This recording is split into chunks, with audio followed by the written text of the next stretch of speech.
Mes amis, bien le bonjour. Quand j'étais ado, il y avait un de nos voisins, un jeune, qui était dans la mobilette.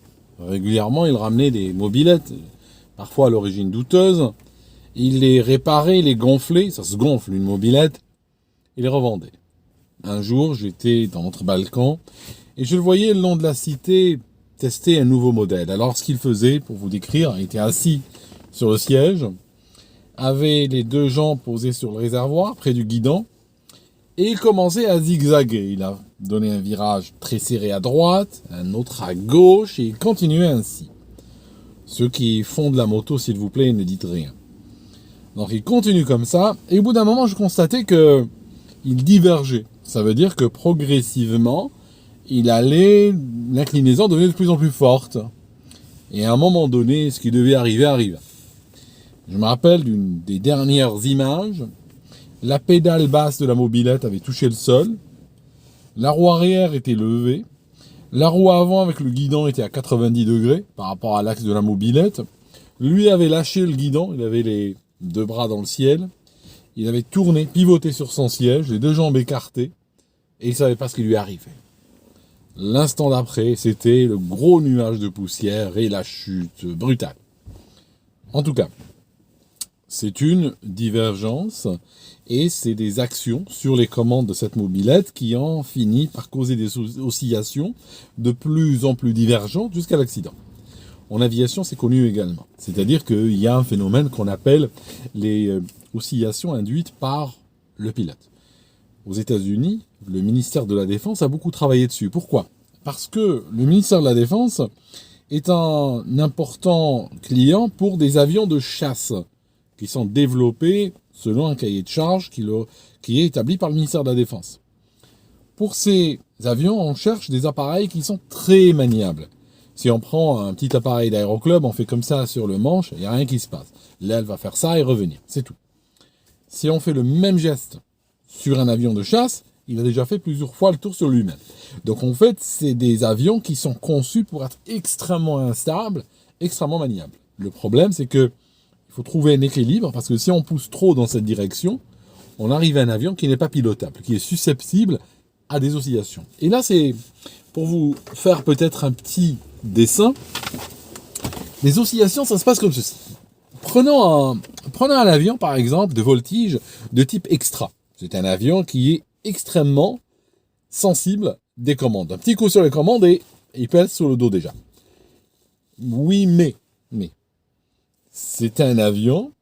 Une fois qu'on a compris qu'il est très nerveux, eh bien on le sait, on fait attention et on vit avec et il est très contrôlable. Mais imaginons un appareil comme le Extra, par exemple, mais en même temps, on va introduire un délai à la réponse. Ça veut dire qu'entre le moment où on donne un coup sur les commandes et on a la réponse, il y a un délai. Là, ça peut tromper. C'est-à-dire que le pilote peut donner un coup sur les commandes et rien qui se passe, il rajoute, et soudainement, tout ce qu'il vient de faire lui retombe sur le coin de la figure. Ça veut dire que soudainement, l'avion réagit à tout ça. Et là, ça peut très rapidement diverger, parce que le pilote va corriger brutalement dans l'autre sens. Au début, il n'y a rien qui se passe, il rajoute complètement dans l'autre sens. Et à ce moment-là, on a l'avion qui obéit à l'ordre. Et là, ça part en vrille de l'autre côté. Donc, pour vous montrer un exemple, imaginons que notre avion fasse quelque chose comme ça. J'ai un avion qui fait ceci, n'est-ce pas ? Et imaginons que j'ai un pilote qui cherche à répondre justement à ces oscillations. Donc s'il veut répondre, il va normalement à celle-ci, il va répondre comme ça. À celle-ci, il va répondre comme ça. À celle-ci, il va répondre comme ça. D'accord ? Vous voyez ? En rouge, là, c'est mon pilote. C'est la réaction du pilote aux oscillations de l'avion. Mais imaginons que mon pilote soit en retard. Ça signifie que l'action qu'il commande était correcte dans le passé, là, juste il y a une demi-seconde, sauf que maintenant, c'est fini. Là, on a un autre monde qui est là. Eh bien, les actions du pilote vont être en retard. Vous voyez ? Les actions du pilote vont être en retard. Et qu'est-ce qu'on va voir ? On va voir une addition, n'est-ce pas ? On voit qu'un pilote est en train d'agir exactement dans la même direction où part l'avion. C'est pas ce qu'il veut, mais c'est ce qu'il est en train de faire. Alors, ce n'est pas uniquement la faute du pilote, c'est aussi la faute de l'avion. Le ministère de la Défense américain a perdu beaucoup d'appareils. Je vous montre un exemple à l'écran. J'ai un dossier, un cas d'un avion qui est le YF-22A. Il était aux mains d'un pilote d'essai et le pilote d'essai a complètement perdu le contrôle de l'avion. Pourquoi ? Parce que l'avion était conçu pour être extrêmement maniable, mais on savait qu'il pouvait rentrer dans un phénomène d'instabilité avec le pilote qui serait un peu en retard sur l'avion. Il y avait un logiciel, donc on a rajouté une couche logicielle par-dessus pour stabiliser de manière un petit peu artificielle l'appareil. Sauf que ce jour-là, il décolle, il y a un bug logiciel de sorte que le logiciel va planter, et là notre pilote va se retrouver aux prises avec un avion qui est impilotable. Il commence à donner des coups en butée, on le voit très très bien dans le graphique. Là, je vous montre, je vais le passer à l'écran. Mais si vous regardez ce graphique en particulier, vous voyez qu'il est en train de donner des coups en butée. Il arrive à donner des coups en butée pour garder le contrôle de l'avion et il va le perdre in fine et il devra s'éjecter et l'avion est détruit. Le ministère de la Défense américain a créé une échelle qu'on appelle l'échelle de Cooper-Harper. C'est une échelle qui a été modifiée par la suite, elle en a inspiré d'autres, mais en tout cas, pour faire simple, c'est une échelle qui montre la susceptibilité d'un avion aux pertes de contrôle. Pourquoi cette longue introduction ? Ce que je cherche à vous dire, j'aimerais parler du FedEx 80 et j'aimerais qu'on ne ressorte pas avec l'idée que le pilote a été comme un bourrin, comme on dirait vulgairement. Parce que l'histoire, si vous voulez, des oscillations induites par le pilote et le ministère de la Défense américain en a perdu plein comme ça, il y a des listes de ces crashs-là, eh bien, il a été déterminé que ce n'est pas uniquement un problème d'humain, mais c'est aussi un problème d'avion. C'est l'interface entre l'humain et l'avion, comment l'humain et l'avion vont travailler ensemble, qui va justement causer ces oscillations mortelles. Alors, on va arriver. On est en 2009, on a un MD-11 de la compagnie FedEx. Ce MD-11 est en train de faire un vol entre Guangzhou en Chine et l'aéroport de Tokyo Narita. À bord, on a 2 pilotes. Contrairement au DC-10 dont il est dérivé, le MD-11, ce pilote a 2, pas 3. Donc on a un commandant de bord et on a un copilote. Ces 2 gars sont fatigués déjà, ce qui n'aide pas. Très souvent, les gens qui font du long courrier ont des troubles de sommeil, voire sont obligés de voler la nuit, surtout dans le cargo. Dans le cargo, ça vole tout le temps la nuit pratiquement. Donc, ils sont épuisés. Ce qui ne va pas aider pour les réflexes. Ça, c'est déjà un premier point. Autre chose qui ne va pas aider pour les réflexes, c'est l'inexpérience du copilote. Il ne faut pas regarder ses heures de vol, il faut regarder ses assignements. Comme il était relativement junior au sein de la compagnie, il était placé dans ce qu'on appelait des relief crew. C'est quoi un relief crew ? C'est un équipage de remplacement. Quand un vol est très long, eh bien, on va faire intervenir un équipage de remplacement. Que fait l'équipage de remplacement ? Rappelez-vous l'histoire de l'Air France 447. Que fait-il ?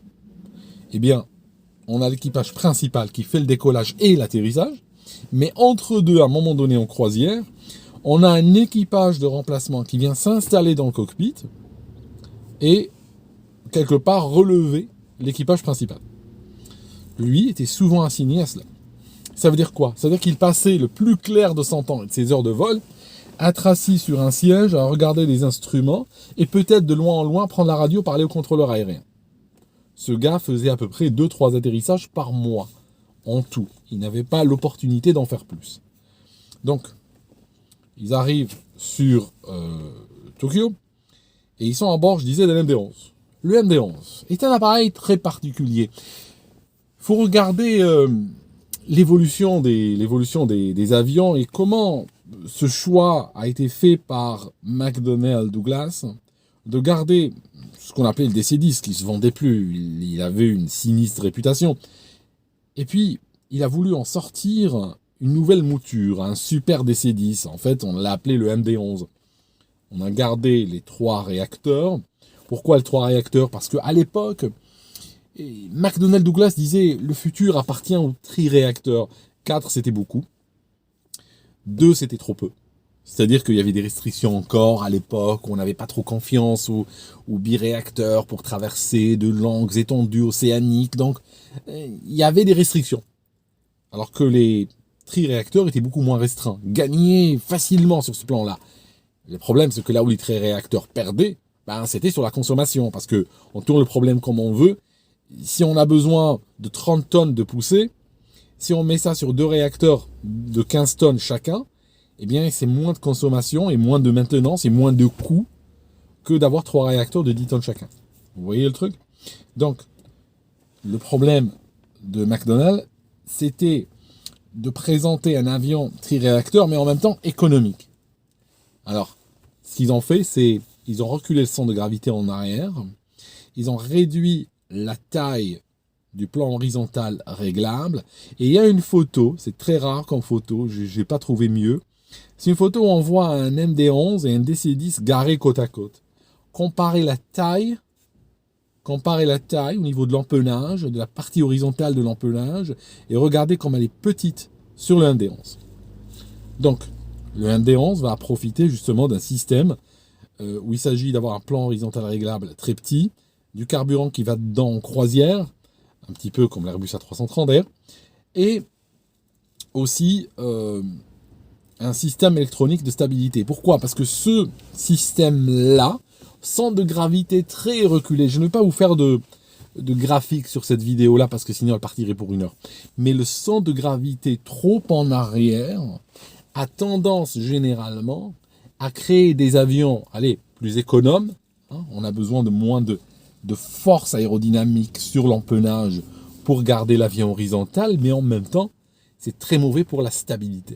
Donc on a même dû d'ailleurs rajouter un système, le LSAS, qui est une sorte de système électronique logiciel qui permet de contrôler des fois de manière transparente la gouverne de profondeur à l'insu même du pilote humain. Donc le pilote humain est en train de piloter, et si on met une caméra au niveau de la gouverne de profondeur, on va voir que elle bouge pas de manière absolument congruente avec ce que fait le pilote. Il y a des corrections et des petits mouvements rapides, furtifs, qui sont introduits de manière transparente par l'ordinateur pour stabiliser artificiellement l'appareil. Un tout petit peu comme on fait dans les avions du ministère de la Défense, les avions de chasse. C'est un avion qui est difficile à piloter. Ces histoires de LSAS et d'instabilité ont malheureusement coûté des vies. Il y a eu une fois un avion chinois, un MD-11. Il a connu une sorte d'écart de trajectoire en vol. Les pilotes en ont un petit peu perdu le contrôle. Et puis ça a tué 2 passagers quand même. Les gens étaient projetés, ça tapait dans tous les sens. Ceux qui avaient leur ceinture, ça va, ils ont été juste secoués. Mais ceux qui n'avaient pas leur ceinture ont été projetés. Donc c'était un appareil, on a compris après ça, on a fait une mise à jour, n'est-ce pas? Mais voilà, c'est un appareil qui n'est pas sans difficulté. C'est pas un appareil simple à piloter.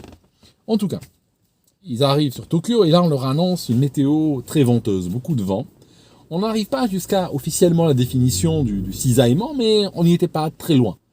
Dans le sens où le vent variait énormément, pas en direction, mais en puissance. Il y avait pas mal de turbulences, le vent se renforçait, faiblissait sans arrêt.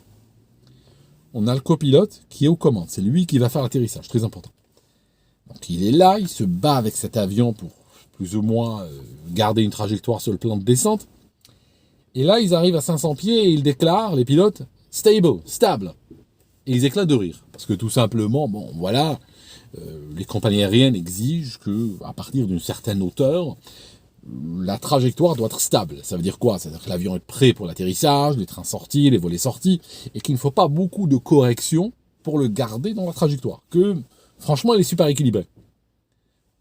Ils se mettent à rigoler en disant stable, parce que c'était pas stable du tout. Parce qu'ils réalisent qu'un jour pareil, stable, tu vas pas y arriver. Il est en train de se battre avec les commandes pour garder plus ou moins un semblant de trajectoire. Ok. Maintenant, il arrive au-dessus de la piste. Il arrive un petit peu vite au départ. Il commence à perdre de la vitesse vite parce que le commandant de bord avait rajouté 10 nœuds un petit peu comme ça à la louche parce que le vent variait. Donc il voulait avoir un peu de marge. C'est normal jusque-là. Le problème, c'est qu'une fois qu'il passe la piste, le copilote commence à perdre doucement cette vitesse-là. L'avion commence à s'enfoncer. Je vais peut-être Imaginons, on va prendre ça, hein, parce qu'il est un peu grand. Je n'ai pas de MD11 ou de DC10 pour vous montrer, mais on va prendre un 747. Regardez ce qui s'est passé. C'est très important de comprendre les phases qui ont eu lieu ici. Notre avion arrive. D'accord, notre avion arrive. Il commence à plonger de plus en plus vite. Notre copilote réalise que c'est en train de tomber un peu trop fort là. Il tire sur le manche. Il tire sur le manche pour freiner la chute.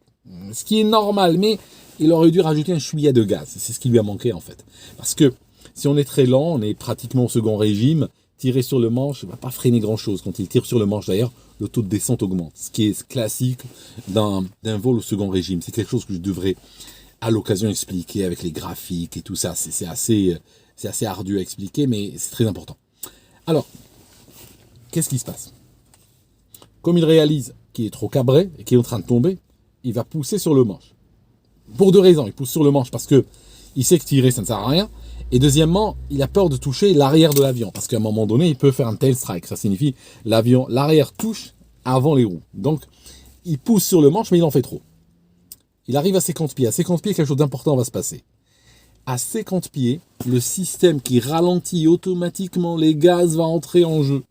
C'est-à-dire, c'est un système qui est armé par les pilotes. Regardez le cas du One to Go, le cas de l'avion thaïlandais. C'est un système qui, au passage de 50 pieds, automatiquement commence à ralentir les gaz. Donc, notre avion est déjà en train de tomber très vite et notre système à 50 pieds commence en plus à réduire les gaz. Donc là, ça tombe de plus en plus vite. On est un peu avant de toucher les roues et notre avion, il est cabré d'à peu près 1 degré. Ça veut dire qu'il est en train de tomber littéralement à plat. C'est un peu, voilà, c'est un peu trop rapide et l'avion n'est pas suffisamment cabré pour faire un arrondi. Que va-t-il se passer à ce stade? Donc, ce qui va se passer, c'est que l'avion va toucher brutalement. L'avion va toucher brutalement. Ok, donc ça, une première chose. Comme il va toucher très brutalement, regardez ce qu'il va faire. Au moment où il touche, l'avion est projeté vers le haut par 2 efforts. Le premier, c'est les roues, les roues qui s'écrasent et qui renvoient leur énergie, donc un rebondissement tout simplement, une énergie du choc qui est rendue à l'avion. Et deuxièmement, notre copilote qui pousse le manche. Parce qu'il lui a l'impression, probablement, d'avoir atterri. Donc il veut baisser le nez de l'avion. Donc il fait quoi? L'appareil pivote comme ceci. Regardez le cockpit. L'appareil pivote comme ceci. D'accord? Ça veut dire que notre pilote est dans son cockpit, il ne ressent pas ce que fait l'avion. Il a l'impression, de son cockpit, en termes de sensation, il n'a pas l'impression d'avoir rebondi. Parce qu'il est en train de compenser le rebondissement en poussant sur le manche. Donc, s'il n'avait pas poussé sur le manche, ça aurait fait ça. Bam. D'accord? Mais comme il pousse sur le manche, ça fait ça. D'accord? Ça fait ça. Ok? Et donc, le cockpit reste exactement à la même hauteur. À ce moment-là, comme il est en train de pousser sur le manche, alors que l'arrière est élevé, l'arrière n'est plus au sol, contrairement à ce que lui croit, eh bien, l'avion fait ceci. Le nez de l'avion revient vers le sol. Il est en train de pousser lui sur le manche. Le nez de l'avion revient sur le sol. Donc, lui, soudainement, voit la piste remplir ce hublot et voit le nez piquer sur le sol. Mettez-vous à sa place, qu'est-ce que vous faites? Eh bien, il tire sur le manche pour justement arrêter ce mouvement-là. Alors, que fait l'avion? Il tape sur le nez. Qu'est-ce qu'il fait après avoir tapé très fort? Ça rebondit. Ça rebondit en même temps qu'il tire. Donc, vous voyez, là, on est dans une logique d'oscillation induite par le pilote sur un avion instable. L'avion est en train de se cabrer à cause du choc. Et c'est exactement ce moment-là que lui, impressionné par ce piqué, par ce coup sur le nez de l'avion, tire également sur le manche. Qu'est-ce qu'on va obtenir? On va obtenir ceci. Une fois que l'avion tape sur le manche, sur le nez, il se cabre et il prend de la hauteur. D'accord? 2 raisons à ce cabrage important. Lui qui l'a tiré sur le manche et aussi le coup qui a été donné sur le nez. Ok. Qu'est-ce qu'il fait notre copilote? On est là, maintenant. Quel est le geste à ne pas faire? Même si vous êtes à l'aéroclub, vous devez le savoir. Quel est le geste à ne pas faire ici? justement, à ce stade, la pire chose qui peut arriver, et on voit même des instructeurs, des fois, quand un élève atterrit, des fois il pose la main derrière le manche, comme ceci, juste comme ça, derrière le manche, pour éviter justement que l'élève, par un geste intempestif, réflexe, pousse sur le manche. Qu'est-ce qu'il fait, notre copilote? L'avion est super cabré, a pris quelques mètres de hauteur. En réponse à ce cabré, ce qu'il aurait dû faire dans ce cas-là, c'est envoyer les gaz complètement à fond, garder son cabré, et puis l'avion serait peut-être revenu vers la piste, aurait peut-être flotté au-dessus, avant de commencer à reprendre de la hauteur, à cause des moteurs qui mettent du temps à arriver, aurait peut-être même touché assez fort et serait reparti. Peu importe. C'était une question de remise des gaz. Là, lui, impressionné par ceci, par ce coup-là, il va pousser brutalement sur le manche, qui est la dernière chose à faire. L'avion fait ça. Tape. Donc il perd de l'altitude très vite, va taper en même temps avec le nez et l'instant d'après avec les roues principales. Le train d'atterrissage gauche traverse l'aile avec le fût, donc le fût du train d'atterrissage va, c'est comme si on prenait un clou, on le pose sur l'aile et on tape avec un coup de marteau, donc il va traverser l'aile va se briser, n'est-ce pas? Donc l'aile va se briser, l'avion privé de support sur le côté gauche va commencer à tournoyer sur lui-même, et puis l'aile éventrée, du carburant va se déverser, tout va prendre feu, et l'avion va partir, quitter la piste sur la gauche, et stabiliser en dehors de celle-ci. Train d'atterrissage, vers le haut, l'aile gauche brisée. Prend feu immédiatement. Les pompiers sont là, littéralement, au moment où ils s'arrêtent de glisser, parce que le contrôleur aérien qui regardait depuis la tour de contrôle voit la scène, appuie tout de suite sur le crash horn, et immédiatement les pompiers démarrent. Donc, ils arrivent sur site, cherchent à éteindre l'incendie qui est trop fort, ils vont rester un petit peu en retrait parce que même leur lance au maximum ne leur permettent pas d'avancer. Ils vont mettre pratiquement 1 heure pour atteindre le cockpit. Quand il l'atteint, les 2 gars sont décédés. Le commandant de bord est mort au choc, au premier choc, à l'impact, alors que le copilote est mort juste après, d'inhalation de fumée qui ont très rapidement rempli l'habitacle. L'avion, bien entendu, a été détruit. Et en fait, ce qui est extraordinaire, c'était même pas le premier crash de MD-11 comme ceci. Dans le New Jersey, quelques années auparavant, il y avait exactement le même crash sur un MD-11 et qui s'est retrouvé retourné. À l'époque, il y avait, je crois, 4 ou 5 gars dedans. C'était aussi un avion de FedEx. Ils ont réussi à s'échapper in extremis. Ces gars-là n'ont pas eu autant de chance. Mais ça montre que c'est un appareil susceptible également à ce genre de départ. Voilà, donc aujourd'hui, je crois qu'il n'y a plus du tout de MD-11 dans le transport de passagers, mais on en trouve toujours plein dans le transport de fret. Mais rappelez-vous, les oscillations, c'est 2 choses, c'est un couple, c'est le couple pilote-avion.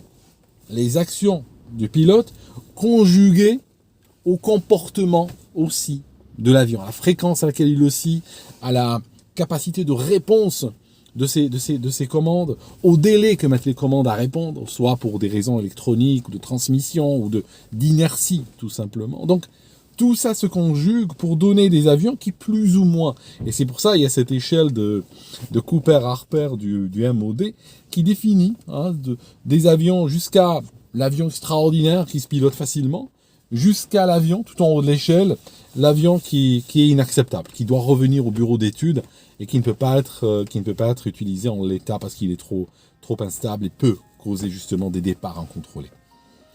Merci en tout cas d'avoir regardé cette vidéo jusque-là et on se voit dans une prochaine.